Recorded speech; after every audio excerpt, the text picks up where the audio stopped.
Cuando yo me descarrié, fue por un problema. Decidí descarriarme por una persona en específico, una persona que estaba comprometida. Terminamos y yo decidí alejarme un tiempo, ya que él era de la misma congregación donde yo estaba. Bueno, en ese momento me dolió muchísimo, claro que sí, porque ya tenían un buen tiempo, era como 4 años que estábamos juntos. Entonces lo que en el tiempo me dolió, sí, pero después ya no. Después de eso que yo me descarrié, entonces me apunté en la universidad y traté de con la universidad olvidar eso. La condición que yo tenía era ovario poliquístico. Sabes que los ovarios poliquísticos algunas veces se hace mucha dificultad para uno salir embarazada.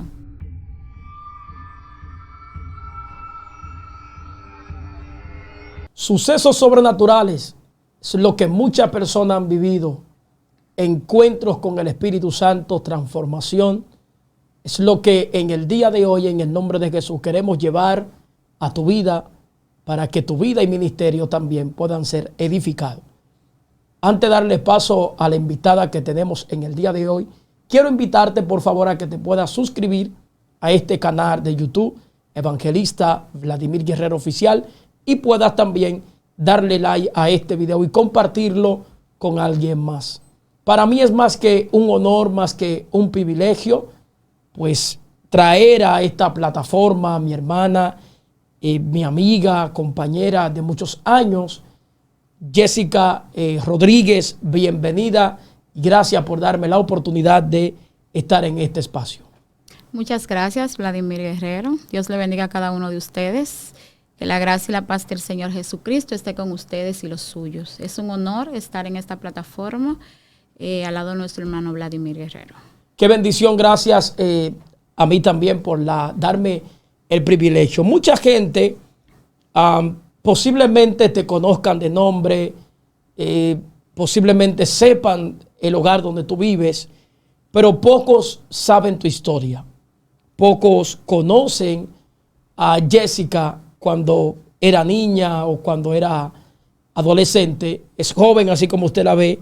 Es una mujer joven para el Señor, casada también. Esos hermanos que estén por ahí, esa no es la suya. Esperen Dios que esta mujer le pertenece a un gran amigo. Jessica Rodríguez, ¿dónde nace la persona de Jessica Rodríguez y si se cría Jessica junto de sus padres y sus hermanos? Nacida y criada en República Dominicana, San Pedro de Macorís, al junto de mis padres y mis hermanos. ¿En qué barrio te formas? Porque hay muchas personas que son de la ciudad, pero nos gustaría saber en este tiempo en qué barrio de esta ciudad pues vas creciendo. Nací en el barrio, o me crié en el barrio Loma del Cochero, en la calle 30 de marzo. La 30 de marzo. Sí. Bueno, según la historia de esa calle, es una calle donde se dice que los motoconchos no podían transicionar a ciertas horas del día. Se dice que había muchos pleitos allí de vandalismo. ¿Cómo tú te formas dentro de ese barrio donde lo que reina allí o reinaba en ese barrio en ese entonces era la delincuencia? Bueno, lo que yo puedo decir acerca de cómo me crié en ese barrio, en realidad nací en un hogar cristiano, por ende, no fui una de las chicas que estaban en la calle ni nada por el estilo, sino que mis padres me ponían en cursos para que no pasara mucho tiempo en ese lugar. Y aparte de esto, cuando llegaba era directo para mi cuarto, o sea que no era una niña de problemas. Claro que sí, la 30 tiene muchas historias, pero de todas esas historias no pude vivir muchas que yo pueda decir, bueno, yo vi tal cosa, porque no, la calle no era en ese entonces lo mío. ¿Te crías tú, me imagino, en un hogar funcional con tus padres, o te criaste con tu mamá, tu papá se fue por un tiempo, o todo el tiempo ambas figuras paternas estaban ahí con ustedes? Sí, ellos siempre han estado conmigo, ambos padres. Es un hogar funcional, mi hogar. Ok. En esta parte, hablaste de que te inscribían en cursos como para distraer un poco lo que tiene que ver tu mente, para que no te vayas a ligar en el barrio con las jovencitas y la influencia ya que está creciendo allí. ¿Cómo se fue desarrollando, Jessica, de una vida de hogar, cursos de inglés, informática o lo que sea? ¿No despertó eso en ti, ver a los niños en el barrio, correr en las calles, jugar juegos y cosas, y tú estar cohibida de eso? ¿Nada de eso llegó a afectarte? No me llegó a afectar nada de eso, porque los cursos que me ponían eran cursos que me gustaban. O sea, ejemplo, el de informática es algo que a mí me apasiona. O sea, por ende, todos los cursos que mis padres me pusieron fueron cursos que me gustaban. Por ende, no me interesaba lo que se veía en la calle, porque los cursos me mantenían ocupada, porque me gustaba también indagar y preguntar, buscar. Por ende, no me emocionaba eso de la calle. En esta entrevista vamos de menos a más, porque acabas de decir que fuiste forjada en un hogar prácticamente cristiano, y la pregunta que sí tengo para ti es una pregunta que mayormente se la hacen muchas personas. ¿Fuiste tú siempre, desde tu niñez hasta la edad que tiene ahora, cristiano? No. Okay. No siempre. Hubo un tiempo que me descarrié.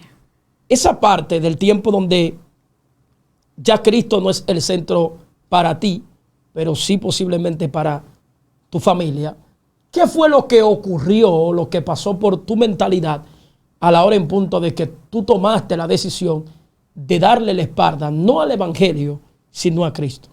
Bueno, mira, cuando yo me descarrié, fue por un problema. Y me aparté, pero nunca dejé de ir a la iglesia. O sea, era algo como que yo no buscaba de que me descarrié, pero no podía dejar de ir a la iglesia. O sea, algo en mí no me dejaba no dejar de congregarme. Yo lo que estaba apartada, pero no dejaba de hacer lo que yo hacía en la iglesia. O sea, no en la de las partes y nada de eso, sino que culto tras culto, había culto afuera, yo iba y así. Yo voy a hacerte una pregunta ahora mismo, porque dejaste como un lago, porque hay mucha gente que se va a preguntar qué problema tan grande fue el que pudiste vivir, que en ese entonces tú tomaste la trágica decisión de abandonar a Cristo, porque hay mucha gente que están ahí, que han vivido suceso igual que tú, que por una condición o algo que le haya pasado, ellos tomaron también la decisión de abandonarlo todo y seguir quizás cursando por la tierra sin ningún destino o propósito. ¿Qué fue lo que realmente, si podrías contarnos, lo que sucedió contigo? Podría contar un poco, y es que decidí descarriarme por una persona en específico, una persona que estaba comprometida. Terminamos y yo decidí alejarme un tiempo, ya que él era de la misma congregación donde yo estaba. Ok, vamos por partes. O sea, tú te comprometes en la iglesia con un joven, ¿cierto? Sí. Entonces, ahí fue donde pasó el suceso, estando ustedes dos dentro de la iglesia. Sí, prácticamente sí. Ahora, hay una pregunta que me nace. ¿Cómo se dio el desenlace de tú conocer a ese joven y cómo llegan ustedes a comprometerse en esta parte? Bueno, nosotros duramos un tiempo conociéndonos y decidimos comprometernos en la iglesia. Diría yo que no era, bueno, puede ser que no sea el específico, el que Dios había mandado, sino que decidimos comprometernos y no duramos mucho tiempo comprometidos porque pasó un inconveniente y nosotros decidimos entonces dejar eso y ahí yo tomé la decisión de alejarme un poco. ¿Cómo te marcó eso a ti emocionalmente? O sea, ¿cómo se sintió tu alma al momento de que pasa el suceso y tienes que tomar la decisión de alejarte de él y también de la iglesia? Bueno, en ese momento me dolió muchísimo, claro que sí, porque ya tenían un buen tiempo, era como 3 años, 4 años que estábamos juntos. Entonces lo que en el tiempo me dolió, sí, pero después ya no, después de eso que yo me descarrié, entonces me apunté en la universidad y traté de con la universidad olvidar eso que había pasado. Hay mucha gente que se refugian en cosas. O sea, hay muchos que van a los vicios, hay otros que van al alcohol, hay otros que se refugian en tantas cosas que podríamos mencionar. ¿Pasó por tu mente refugiarte en lo que tiene que ver bebidas, fiestas, como para alejar ese momento de tu vida? No, no me pasó por la cabeza beber ni nada por el estilo. Simplemente yo lo que quería era estar sola en ese momento. O sea, sola conmigo, ya no quería involucrarme con muchas personas. Entonces yo lo que decidí fue alejarme por ese tiempo, por ese lapso, alejarme. Pero no dejaba nunca de congregarme. Era como, estaba descarriada, pero prácticamente diría yo, estaba fría, pero no hacía nada de que beber ni nada por el estilo. Yo lo que quería era estar sola en ese momento. ¿Crees tú que para este tiempo hay personas que están dentro de la iglesia que posiblemente estén fríos también? Posiblemente, sí. Porque hay personas que lo vemos yendo a las congregaciones, pero algunas veces van por una obligación, no porque en realidad sientan que deben de ir. Entonces, cuando tú dejas de leer la palabra, dejas de orar, prácticamente te vas enfriando y sigues yendo a la congregación, pero estás frío. Wow. La figura paterna, al verte en este desenlace, entiendo que para un padre o una madre donde todos son cristianos, ver a uno de sus hijos, una de sus ovejas, extraviarse, ¿qué impacto produjo esto en la vida de tus padres? Bueno, mis padres nunca dejaron de creer en que yo volvería. O sea, mis padres, aunque yo me descarrié, mis padres siempre me incentivaron, vámonos para la iglesia, vámonos para aquí, vámonos. En evangelizaciones mi papá me involucraba y todo eso. O sea, que mi papá nunca dejaron de orar para que yo regresara. Ellos siguieron orando por mí y yo seguí yendo a mi iglesia normal. Lo único que no como antes, con esa pasión que tal vez uno tenía en los caminos del Señor. Pero sí, ellos seguían orando por nosotros, por mis hermanos y por mí, para que nosotros podamos estar en los caminos. O sea, que tus hermanos no eran cristianos tampoco. No eran cristianos ni lo son, no lo son tampoco. O sea, la única cristiana entre los hermanos soy yo actualmente. Actualmente. Hay una pregunta que voy a hacerte. Vas a la universidad, ya con una trayectoria de un rompimiento, de un noviazgo y de una relación con el Espíritu Santo. ¿Qué se despertó en la figura de Jessica al momento que entra a la universidad? Porque hay mucha gente que tiene muchos testimonios terribles. Hay cosas que yo ni sabía que en las universidades se practicaban, pero hay gente que han venido con marcas de la universidad, han tenido que dejar cosas, coger cosas en la universidad, y de la universidad también aprenden costumbres y aprenden cosas que uno entiende que ellos van a la universidad es a prepararse, pero se preparan en una carrera, pero también se preparan en otras cosas que no deberían de prepararse. ¿Qué pasó con la figura de Jessica mientras estaba en la universidad? Bueno, yo pudiera decir que mi vida era tan como, yo diría insulsa, o algo como atractivo, diría yo, que yo era en mi casa, universidad. En la universidad cogía mis clases como mismo lo tenía en mi horario. Desde que se terminaba esa clase entraba la otra, desde que entraba la otra y así sucesivamente. Y de que se terminaba eso me iba a mi casa.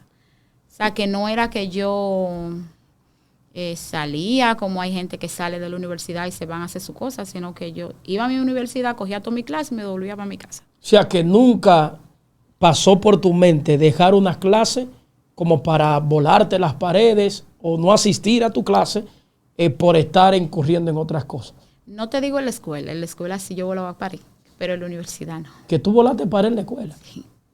Espérate, hay una audiencia que te está viendo ahí que no conocen esa parte de tu vida. ¿Y cómo Jessica volaba la pared? ¿Y cómo Jessica dejaba de la escuela? ¿Dónde iba Jessica cuando no asistía al aula? No, yo algunas veces estaba en el aula, entraba a mi clase súper temprano y cuando ya me cansaba de estar ahí, ejemplo, después de recreo, entonces yo lo que iba, volaba junto con algunas amigas, algunos amigos, volábamos en la pared perimetral que había y nos íbamos para el complejo a jugar fútbol o voleibol y así. O sea, y tus padres nunca se dieron cuenta de que precisamente un día tú llegaste quizá con el uniforme alterado, y cuando hablo del uniforme alterado estoy hablando con sucio, demás, y no se dieron cuenta nunca que tú dejabas el aula como para escaparte e ir a un centro de diversión. No, porque eso yo no lo hacía constantemente. Eso era de vez en cuando que había, ejemplo, juego en el complejo y yo quería ir, entonces, o ver el juego que había en ese momento, o jugar fútbol. Entonces yo lo que hacía era que yo sabía más o menos los días que se hacía esas actividades y yo iba un rato. Y luego entonces cuando se terminaba o llegaba a las 12 me dirigía a mi casa. O sea, que no era que yo duraba hasta las 3 de la tarde, como hay chicos que duran hasta las 3, a las 4 de la tarde fuera de su casa. No, a las 12 era que se terminaba la clase, a las 12 era que yo llegaba a mi casa.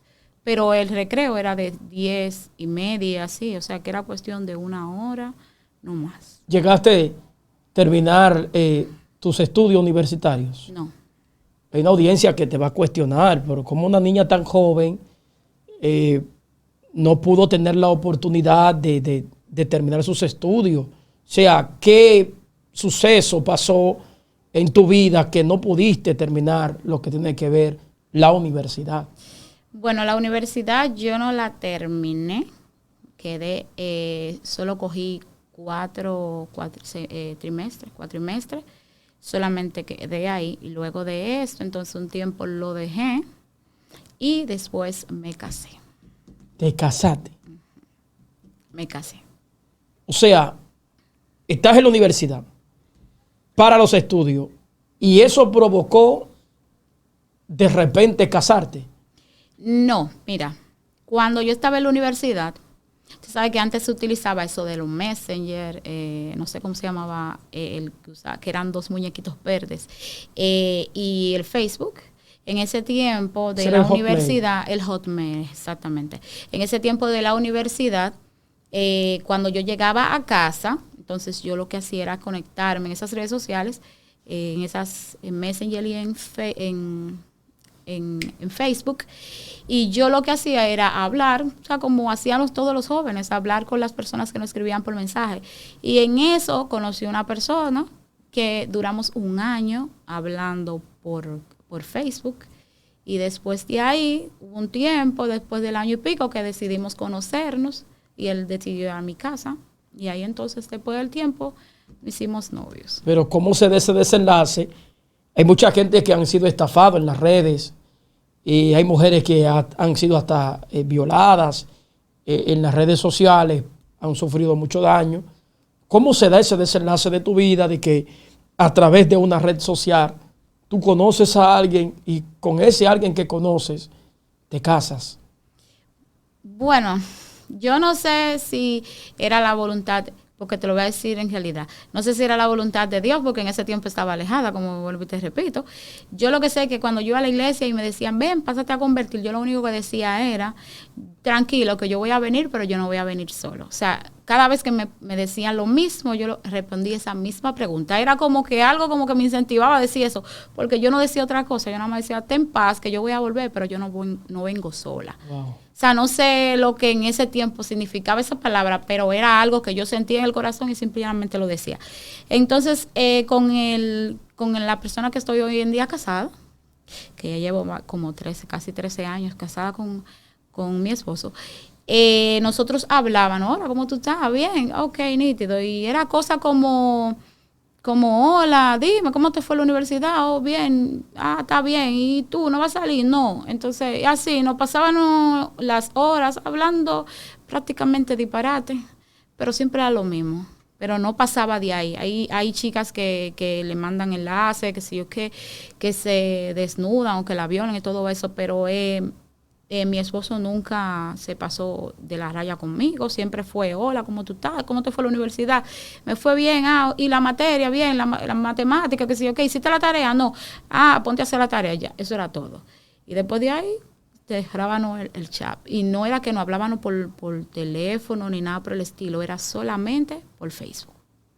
Conociendo yo a la figura paterna, y un saludo para mi hermano Ezequiel Rodríguez, abrazo fuerte, y para ese gran hombre de Dios.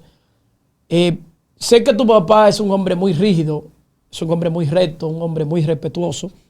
Por cierto, no va de acuerdo con la charlatanería, ni nada que tenga que ver fuera de lo que tiene que ver el evangelio. Cuando llega ese individuo a tu casa, le llamo individuo, yo sé quién es, ¿qué pasó por la cabeza de tu padre a la hora de que él llega y tú tienes que presentarlo como amigo y quizá o como novio? O sea, ¿qué pasó por la figura de tus padres en ese momento? Bueno, mira, sinceridad, Vladimir, cuando mi esposo decidió ir a conocerme, fue algo como épico. Porque él lo que hizo fue que él le tiró una foto a la foto que yo tenía de perfil de Facebook. Y él lo único que me preguntó, que yo me acuerdo que él me preguntó, fue, ¿dónde tú vives? Y yo le dije, en la calle 30 de marzo. Eso fue lo único que él me dijo. Y él fue casa por casa con esa foto a ver a dónde yo vivía. Oh. Entonces, cuando él llegó al lado de la casa donde yo vivo, la vecina le dijo, no, ella no vive aquí, ella vive en la otra calle. Entonces, como él a mí no me dijo que iba para mi casa, yo me quedé en mi mismo Facebook hablando y mirando fotos y todo eso.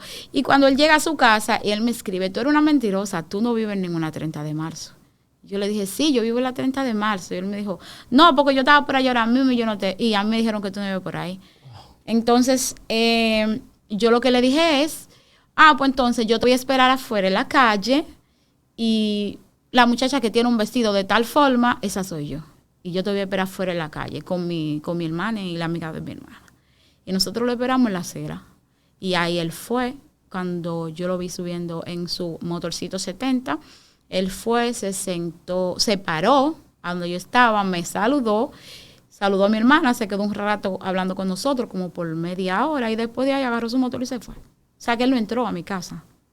Pero cuando llegue ese día de que él llega ya, porque tiene que presentarse como todo un caballero, ¿cuál fue la impresión de tus padres al ver a este joven llegar a tu casa como amigo, como novio, como lo que eran? O sea, ¿qué despertó esto en tus padres? Bueno, mi papá es un poco jodón.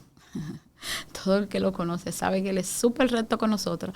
Y cuando él llegó, ya mi esposo y yo ya teníamos como una semana que eran los novios, ¿verdad? Pero solamente entre nosotros dos. No lo sabían mis padres. Entonces, cuando él llegó, el normal fue a saludar. Claro que sí, mi papá puso la cara súper seria. Fue una batalla y como a las 10 de la noche mi papá comenzó a mover una silla dentro de mi casa. Eso yo sabía que era para que se fuera. Botándolo. Pero era algo normal que hacía mi papá. Ya yo sabía cuando él quería acostarse y él lo que hacía era mover una silla de aquí para allá, de allá para acá. Entonces nosotros lo que hacíamos era, yo decía, no, está bien, vete. Y él se iba a su casa. Pero cuando él llegaba a su casa, él iba y llegaba en menos de 3 minutos a su casa. O sea, que no era tan lejos, por cierto. Eran unas cuantas esquinas del liceo donde yo estaba estudiando, era atrás del liceo donde yo estaba estudiando, pero él llegaba súper rápido porque él le daba durísimo a su motor. Entonces, con el tiempo, ya mis padres me preguntaban, ay, pero ¿y por qué él llega tan rápido a la casa, a su casa? Si él se fuera mismo, entonces era algo que mi papá le chocaba, pero ya era con el tiempo. Pero claro, al principio fue súper duro, porque mi papá le ponía, tú sabes, la cara seria, no se le reía ni nada por el estilo. Entonces, eso le chocaba a él, pero como él quería seguir, no dejaba de ir. ¿Cómo se da este desenlace de que ustedes se casan? Es algo muy raro y de repente ver a una gente tomar decisiones, dejar el hogar de sus padres como para irse con una persona. ¿Cómo se dio esta idea entre ustedes? Bueno, mira, lo primero, porque hay que ir primero al punto de cuando él fue a hablar con mis padres, antes de nosotros tomar esa decisión de casarnos. Cuando él fue a hablar con mis padres, con mi papá, antes de ir a hablar, él me dijo, yo voy a hablar con tu papá. Y yo agarré y le dije a mi papá, mira, fulano va a venir a hablar contigo, pero no le ponga la cara como tú se la pones. Porque, o sea, yo estaba advirtiéndole a mi papá para que lo deje entrar. No le ponga la cara como tú se la pones. Y así, pero antes de eso, ejemplo, mi abuela, mi esposo se ganó a mi abuela. Y mi esposo iba y la visitaba y todo eso. Mi abuela antes de morir. Y mi abuela un día le dijo a mi papá, y el novio de Jessica, pero en eso él no había ido a hablar con mi papá. O sea, para mi papá era mi amigo que iba a mi casa. No era que era mi novio. Entonces hubieron un par de personas que se acercaron a mi papá y le dijeron, ¿y el novio de Jessica? El moreno alto. Entonces mi papá le decía, no, ese no es su novio, ese es su amigo.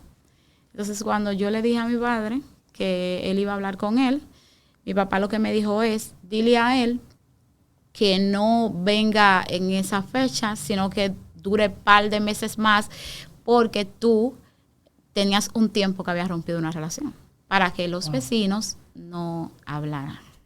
En esta parte, voy a hacer un paréntesis. Los hermanos que están ahí hasta este tiempo en la entrevista, quiero pedirles que se suscriban al canal, le den like a esta entrevista, a esta transmisión, y dejen ahí en las cajas de los comentarios también, hagan su pregunta, interactúe, hermano, no sea tímido.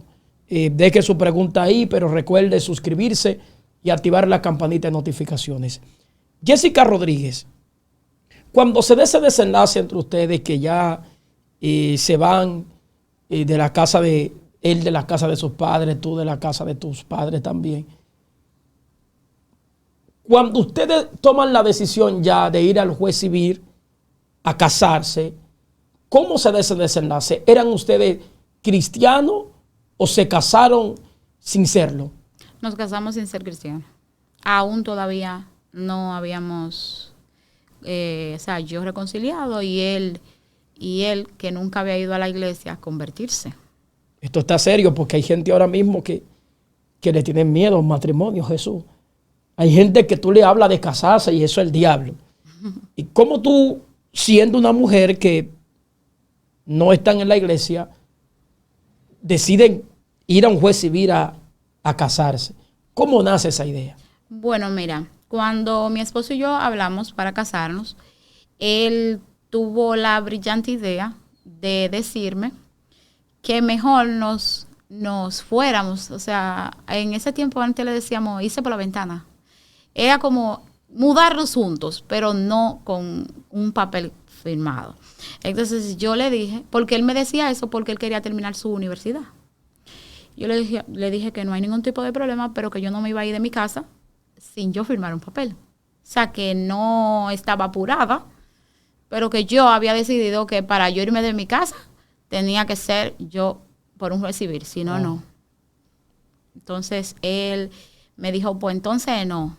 Yo dije, bueno, pues entonces no, ya. Y en esa semana, pues, él no fue a mi casa, nada por el estilo. Y dije, bueno, pues terminamos entonces. Y después, como la semana siguiente, él fue a mi casa y me dijo, pues sí, vamos a casarnos. Valiente.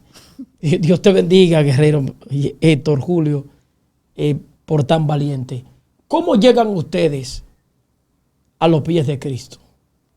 Bueno, después que nosotros nos casamos, duramos, porque algo muy importante, un paréntesis, cuando él fue a mis padres a pedir la mano prácticamente, porque así era que se llamaba, o se llama en este tiempo, mi papá le dijo, lo único que no te permito es que le quites a ella de que ella siga yendo a la iglesia.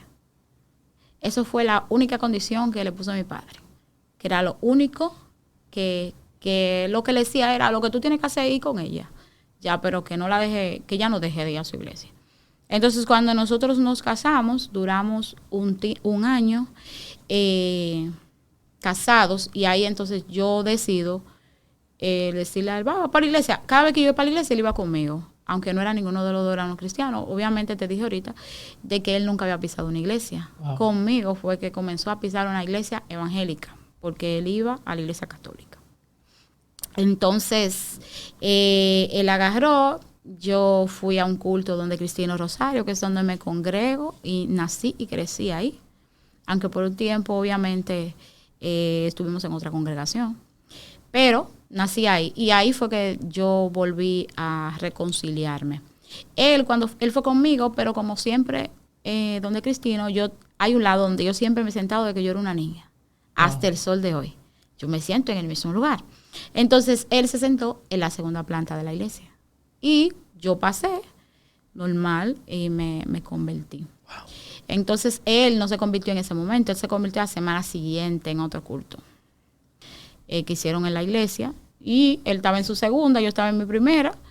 Y cuando hicieron el llamado, yo estoy aérea, yo estoy lejos, y veo que él pasa y mi mamá me dice, pero eso no es Julio que va ahí. Y sale y digo, ¿qué hace ese hombre? ¿Qué hace ese hombre? Yo misma no me estaba esperando que él se convirtiera la semana siguiente después que yo me convertí. O sea, él te tomó como un ejemplo y decidió también dar el paso de fe. Él decidió dar el paso, pero antes de él dar el paso se había sembrado una semilla. Mi papá había sembrado una semilla en mi esposo, en el cual tenía que germinar al tiempo de Dios. ¿Cuál era esa semilla que mi papá había depositado en Julio? Es que él agarraba y hacía viajes misioneros, porque mi papá tiene un ministerio, sí. Y él se lo llevaba y lo ponía a evangelizar sin él ser cristiano. Y él agarraba y iba a donde las personas, le decía, Cristo te ama, Dios él quiere salvarte, pero él no era cristiano, pero él estaba dando el mensaje. Y agarraba, y mi papá lo ponía a cocinarle a los niños, pues nosotros le dábamos comida a los niños en el campo donde íbamos a evangelizar. Y él era que cocinaba, él era uno de los que cocinaba. Entonces después esa semilla, al tiempo de Dios, fue que pudo germinar, porque no era nada más que yo fuera cristiana o que él fuera seguir un paso, sino que se le había sembrado una semilla. Wow. En esta parte, hay un episodio de tu vida, ya que la entrevista ha avanzado bastante, que vamos a entrar ahí ahora, pero antes quiero pedirle a ese público que está ahí, por favor, comparta esta entrevista, déle like y suscríbase. Mucha gente hoy día puede celebrar y aplaudir el milagro de Dios en tu vida. Tiene 2 preciosas bebés, que Dios te la bendiga. Amén. Rica y abundantemente. Pero hay gente que desconocen que tú tenías una dificultad para salir embarazada. Quiero que en esta parte puedas compartir con esta audiencia que hoy te ve qué condición tú tenías y cómo tú recibes el milagro. Amén. Mira, la condición que yo tenía era ovario poliquístico. Sabes que los ovarios poliquísticos algunas veces se hace mucha dificultad para uno salir embarazada. Entonces, ¿cómo recibo ese milagro? Porque después que me caso, estábamos buscando una bebé. Duramos 2 años buscando, sin cuidarnos. Y estaba justamente en una actividad, creo que era en tu casa, que era Manuela cumplía años, y estábamos ahí y fue nuestro hermano Bernabé Castro, y él me dijo, ven, yo quiero orar por ti, porque yo le había dicho que yo quería tener un hijo. Y él dijo, ven, yo voy a orar por ti. Y él, en ese cumpleaños que le estaban celebrando a Manuel en ese entonces, él oró por mí. Y después de ahí yo no sabía que estaba embarazada, porque de hecho la regla seguía igual. O sea, que como yo no sabía y me hacía el test que venden en las farmacias y daban unas rayitas, o sea que era negativo, por ende yo no le hacía caso a esa cosita. Entonces yo me di cuenta que estaba embarazada a los 4 meses de embarazo. O sea que no habían síntomas, no. Porque hay mujeres que hacen una mala barriga, que escupen, otras que le dan unos antojos medio raros. ¿Nunca presentaste un síntoma de nada? No, nada. Que yo pudiera decir que está embarazada, nada. Al enterarse ustedes que van a ser padres, ¿cómo se sintió el alma de ustedes? Muy bien. De hecho, mi mamá cuando yo me hice el test, por ejemplo, ese día estábamos en el río, los chicos, estaba tú, tu esposa, estaba mi primo, mi otro primo, y fuimos al campo. Ese día, normal, todo transcurrió normal. Yo no sabía que estaba embarazada. Al otro día, entonces me doy cuenta de que estoy manchando. Yo dije, espérate, o me llega la regla o algo está pasando porque ya me acababa de quitar. Porque supuestamente era yo que me daba la regla. Pero no era la regla, era como, no sé cómo se le llama eso en el embarazo. Yo sé que es normal, por eso yo no me daba cuenta de nada de eso. Y yo, antes de mi esposo irse a trabajar, yo le dije, vete a la farmacia, compra una pruebita y vete a trabajar. Entonces mi esposo fue, me la compró, me dijo, yo me voy a quedar aquí. Yo dije, no, vete en paz, que yo me la hago en un rato. Y él se fue. Cuando él se fue, entonces yo me hinqué a orar y le dije al Señor que se haga tu voluntad. Wow. Que lo que salga ahí, que se haga tu voluntad. Y fui, me hice la pruebita, la dejé en el baño y me volví a hincar de nuevo. Y dije, bueno, que si es positivo, pues gracias por escuchar mi clamor de muchos años. Si es negativo, pues que sea cuando tú quieras. Y cuando fui al baño, encontré las 2 rayitas. Antes de yo llamar a mi esposo, yo fui a donde mi mamá y le dije, vas a ser abuela. Y mi mamá se puso súper contenta porque ella estaba orando por eso. Y después de eso, yo lo que hice fue que me puse ropa y me fui para la clínica del niño. Y le dije a la muchacha de la emergencia, yo dije, hazme ahí una indicación para una sonografía. Entonces, pero yo no había llamado a mi esposo. Entonces, cuando yo me hago la indicación para la sonografía, voy, paso el seguro normal. Cuando subo, 4 meses de embarazo tenía. Y ya tú sabes, después de eso, llamé a mi esposo. Él no lo creía. Se lo dije a mi papá y así. Y estaba súper contento. Wow. Hay mucha gente que ahora mismo te está viendo y escuchándote. Muchas mujeres que están pasando por estos sucesos de su vida, que no pueden tener hijos, tienen batallas, tienen problemas en el útero y no han podido concebir, están orando posiblemente, están ayunando posiblemente. Yo creo que en este tiempo tú le des un consejo a esa audiencia que hoy está ahí viéndote, a esas mujeres que están perdiendo la fe en que Dios pueda hacer el milagro o no. Esas mujeres que están ahí, que ahora mismo necesitan una palabra de aliento.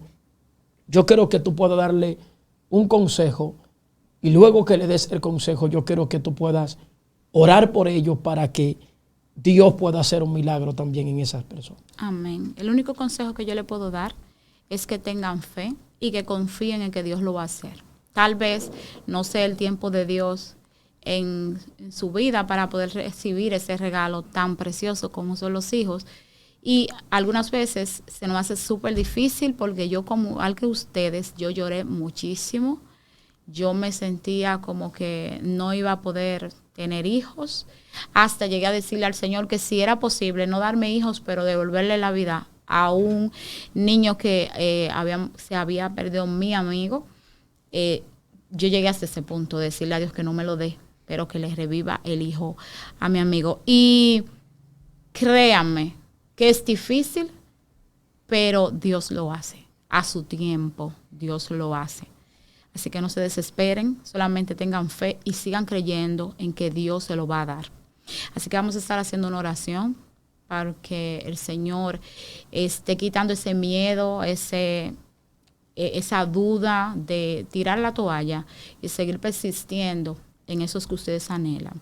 Amante Dios y Padre que estás en las alturas de los cielos, te damos gracias, Señor, porque estamos en este lugar. Te pedimos, Rey de Gloria, que esas chicas que están esperando el regalo, la bendición de tener un hijo, te pedimos, Rey de Gloria, que tú le quites, Señor, esa duda, Jesús, que tú puedas ayudarlas, que en tu tiempo, Señor, tú le puedas dar ese regalo que son los hijos, nuestras bendiciones, Señor, que tú nos prestas para que nosotros podamos guiarlos en tus caminos, para que nosotros podamos encaminarlos, Señor, y que ser la bendición de nuestras familias. Te pido, Jesús, que conforme a tu voluntad, tú le estés cumpliendo ese deseo a cada madre, Señor, que aún no tengan sus hijos. Gracias, Señor, porque tú lo vas a hacer en el nombre de Jesús. Amén. Nosotros abriremos una segunda parte porque tenemos que hablar de tu evolución del ministerio, porque hay mucha gente que no saben cómo recibiste este regalo de poder adorar a Dios de la forma que lo haces.